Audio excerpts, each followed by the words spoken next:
Hey, everybody, this is Aidan Young with Living Connection First, and I am here with Root Cuthbertson, who is the co-facilitator of our upcoming Intro to Village Building called Connective Roots. How you doing today, Root? I'm fantastic. Thanks, Aiden. Right on. Well, we're here today to talk a little bit about village building because I imagine some people hear that word and they don't know what we mean by that. So, what is village building and who is it for? Great questions. I'll start with the second one first. I think it's for anyone who is interested in groups of people. So if you are part of a family, or if you are part of a an organization, or if you're part of a workplace, there are some lovely and useful tools in the village building bundle that I think a lot of folks would benefit from trying out. And one of the aspects, so if we break down the two terms, village and building, the word village is sort of a shorthand for a sense of community or a greater sense of feeling connected with the people in your life. There's a focus on people connection. It's that side of the wheel, or that half of the bundle that John's been putting together for many, many years. And it's stuff that he's learned from a number of indigenous peoples, as well as from neurobiologists and from some social sustainability folks who have been looking into some of these things. So it's a bit of a mix of different technologies and processes and ideas and topics. And I just love it. It's been making a whole lot of sense to me because I grew up in a culture that didn't make a lot of sense and things felt really disconnected. And to think about how things could be more connected just made a lot of sense to me. The word building, it doesn't mean like a physical structure, like a house that you live in. It's not that kind of building. It's more about putting in layers of various aspects of social fabric. Let's put it that way. It's as if you have like a multiple number of blankets. And so the more blankets they have, the more cozy you are. This is one image that I often use. you know and so like one layer might be just to like welcome each other well or to greet each other well. That's one of the most basic cultural elements that we talk about when we're talking about creating a connective culture, is just saying hello in a good way that feels good, that feels connective. And then you can add more layers on top of that. You could actually like have a little check-in. Most groups do this anyway. They have a little check-in. They say, how are you doing?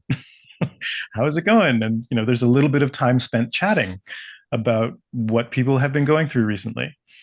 And so again, like this is super obvious. It's not like something that's difficult, but it's something that a lot of people don't pay attention to. And you really notice when it's not there. That's the thing that I kind of come away with. It's like, oh yeah, if that's not there, it feels really different. It can feel really I use the word disconnected, but it can also feel, I don't know, it can feel neutral, or it can feel I don't know, like up in the air, uncertain. There could be lots of other feelings that are not as desirable. Let's put it that way. Yeah, one of So, the things that I have always loved just about the idea here is that when we think about the neurobiology, it's like our nervous system is designed to reach out and to connect to others and to be met in a loving and caring way. And it's like our nervous system expects that when we're little. And then if we grow up in a culture where a lot of those connective practices have been either stunted or completely removed, it's like our nervous system actually becomes used to a lack of connection, used to a lack of reaching out. But then when we start to get into these different practices, like being even just something as simple as being welcomed in a really good way, it's like when you actually have someone greet you and welcome you and you feel that, it's like you can feel it in your whole body because literally our nervous system is having something met that we are pre-wired, right? We are hardwired to expect and to need. I just love I love that as an idea, and it feels like that's really what you're getting at, right? Is that a lot of these yeah, practices are looking at the different ways in which we can consciously meet each other's social neurology, so to speak. totally. Yeah, and that's the basis of a number of the practices. So I love that you're bringing up one of them. I'll mention another one, which is mentoring, which is something that John has spoken a lot about. And one of the programs that he was really proud of for many years was called The Art of Mentoring. And when you look at the core, the essence of what's happening in that, it's a at its in its smallest unit, it's just two people having a conversation, right? And one person is listening really well to the other person. And that's basically it.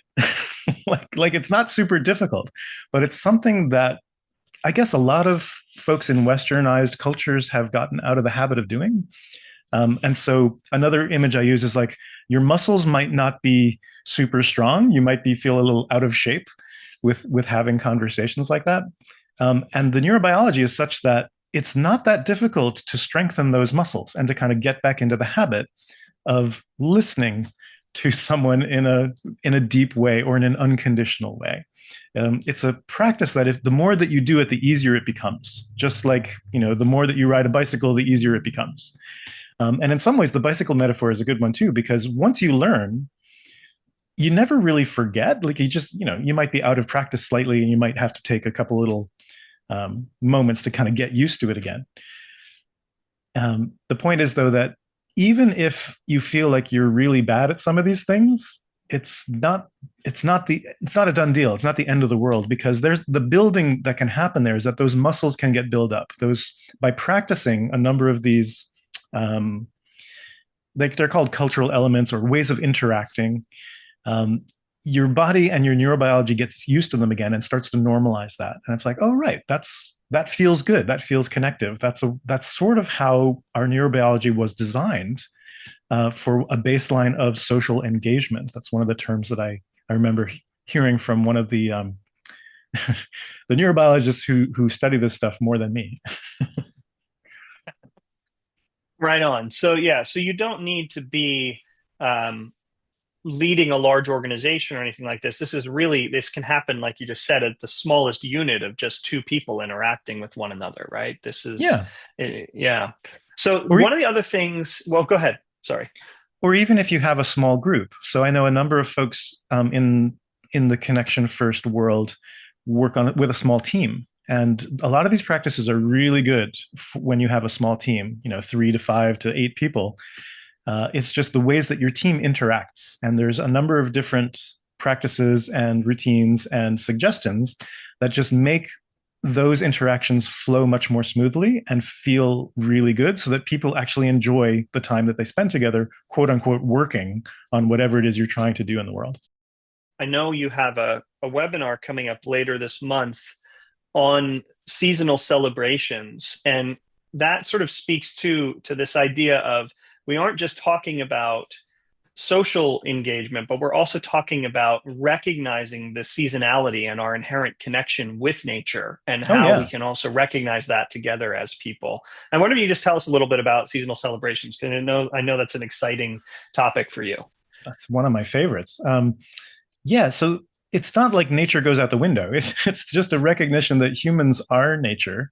And we're for folks who perhaps are not as cognizant or not as aware of how much nature affects and impacts human neurobiology. It's just starting in a place that's more comfortable for some folks. So the village building bundle, I think, speaks to folks who are more used to interacting with humans than with nature. But nature's always there. Nature's like definitely the water that we're swimming in, and it's definitely interacting with our neurobiology, whether we're aware of it or not. So I love the notion of honoring the seasons because there's the seasons change in the part of the world that I come from, and I think even in the tropics and the poles, like the seasons change a little. There's more light or less light, or there's more rain or there's less rain. Um, and I love how different cultures in the world have come up with a number of different ways to gather people together with a focus of something that's happening in nature that's special for that season. There's a number of examples. So where I am at the moment, the leaves are changing color, and that's a common thing that happens in lots of temperate parts of the world. And there's a lot of different cultures that when that time of year rolls around, there are specific cultural practices that draw people together. Hey, let's have a harvest festival. That's a really common one. Or sometimes when the fish return or the butterflies return, or the lightning bugs are doing their thing. There's different ways in which certain cycles and of I'm talking about migratory patterns here for a moment of like species that kind of come and go. And when they show up again, the people will gather and kind of honor that species and connect with that species. And maybe they'll have, a feast if it's a food species, or just an honoring if it's if it's not a food species. But I love those, and that it stretches into the plant kingdoms too. So, for example, apples are a really big part of a number of the places where I live, and also the ancestry that I hold. And I've loved learning about all of the different seasonal ways in which humans celebrate apple trees. So this in the autumn, there's often a harvest festival. You can have an apple day, but in the winter, there's also some blessings that happen to the tree of like let's hope that there'll be an abundant year this year. Let's bless the trees even before they've made flowers, when it's cold out. So I think that's really cool. Oh, yeah, I just want to share about apples a little bit because, I have this apple tree right here in my front yard and I work from home. So my apple is sort of like my closest neighbor, and this apple tree, I look out the window, I see it every day. I pruned it back in January and I've been watering it and I've been, giving gratitude for it and just kind of watching it all year. And it had an amazing, abundant harvest of apples. And 3 weeks ago, my wife I came home and my wife had harvested all the apples, and then Oh, we ate apple cake, and then we made apple pie filling, and we had apple pie, and we had all this delicious apples, and we've been eating apples like crazy. And then 2 weeks ago, she went to her friend's house and came home with a bunch more apples because her friend was harvesting her apple tree, and so now we have those oh, apples too, right? But just last weekend, we went up to another friend, and this friend had already harvested their kind of eating apples, but they said, we want to get the last apples off the tree today and we want to make cider. And so we got out the ladders and the buckets and there were 5 or 6 of us, the kids and the adults all working together, and we harvested all these apples and we fed the ones to the horses that we couldn't even use for cider. The horses were all excited to eat these apples too. And then we brought all the apples up and we made the cider mush and we pressed cider, and then we drank, this amazing, incredible yeah. fresh cider. And like it's just been, at no point in these last 3 or 4 weeks was anybody sort of formally having a seasonal celebration, but it just shows also that we're just so inherently linked to nature and to the seasonality of it, right? and Oh, and so yeah. we already have that there, and it's just so I just find it so nourishing to do that. So yeah, It's just also real. yay for apples. It's really natural and obvious. So it just seems like, and because nature can be really abundant, so it doesn't really matter what the particular is. It depends on where you live. There'll be slight variations depending on your context and your ecosystem and the various things, right? So I can give lots of examples. I will during the webinar. I'll give a bunch of examples.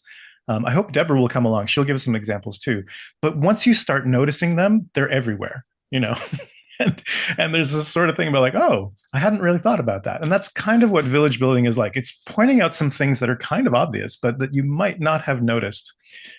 And when you start to focus on them, it's like, oh, right, we could do that more. We could uplift that practice or that way of being or that interaction. And it's really got me thinking about like, what else could I do in the other seasons? So like there's certain seasons where I feel a really strong connection, and then there's other seasons where I'm like, how could I make the connection there stronger? What would I do? That's very cool. So yeah, so folks, if you're interested in exploring seasonal celebrations more, Root is hosting a webinar on October 29th, and we'll make sure we have links to that wherever you are listening to this. So Root, the last thing I wanted to just ask you, I wanted to ask you a little bit about Connective Roots, which is coming up on October 20th. 2025. And this is an introduction to village building. And Hmm. yeah, I'd just love you to tell me a little more about what you are doing there. And I know you are co-facilitating that. Yeah. Yeah, so tell me a little bit about Connective Roots. Oh, it's going to be a good time. I encourage people to come along if they're curious. So if we've piqued your curiosity a little bit, just imagine how much more there is. This is a six module course. It'll be over the course of 6 weeks.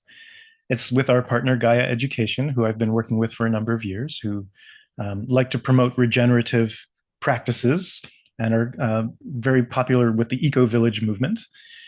So I'm very pleased that they're wanting to collaborate on this stuff. And we'll be covering some of the topics that pertain to village building. Not all of them, because it's an introductory course, but we'll be talking about connection and connection modeling, which is one of the things that is sort of foundational to village building. Mentoring, which I've already mentioned. Peace building, which is again one of my favorite topics about how to what are the four peace principles and how you can start to bring those into your groups so that you have easier times whenever conflicts arise. So it's a little bit different from conflict resolution. It's more like conflict resilience. There'll be a few things on stepping into leadership. What does it mean to have shared leadership in a group rather than just relying on one person? What if you had leadership moments, or what if you had a team of people who were leading together? What would that be like? And then a section on cultural elements, which are a number of these practices that we've been trying to describe. And there's very many of them. So again, we'll just be an introduction to some of the ones that we think are the easiest for folks to relate to and to start thinking about how would you introduce them to a group that you're part of. Could be your family, could be again like a workplace, it could be a team, or it could be any group that you're part of.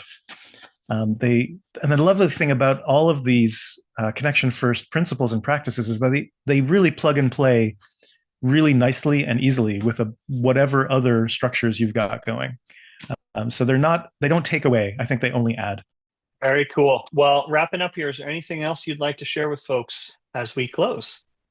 I'm super excited. I have to curb my enthusiasm a little bit. I've been wanting to talk about this stuff for years and years and years. I'm super grateful to John and to all the other folks at Connection First who have been supportive of this bundle, this half of the bundle.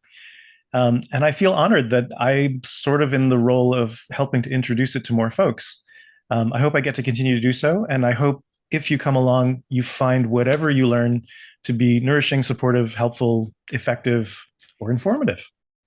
Right on. Yeah. Thank you, Root. And I just say in closing, all of this stuff makes you feel, yeah, safe and welcome and happy. And it's amazing what can come out of that, right? Because a group of people that feel safe and happy and connected, what we're going to accomplish together is always going to feel better. So, yeah, thank you, Root, for doing this work and for sharing it with everybody. And thank you all for listening. And we'll see you next time.